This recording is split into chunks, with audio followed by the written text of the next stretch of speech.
സഹസ്രനാമത്തിലെ 38-ാമത്തെ ശ്ലോകം തുടങ്ങുന്നത് ഇങ്ങനെയാണ്.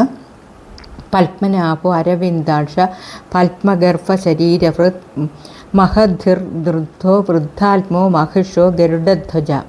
ഇതിൻ്റെ അർത്ഥം തുടങ്ങുന്നത് ഇങ്ങനെയാണ്.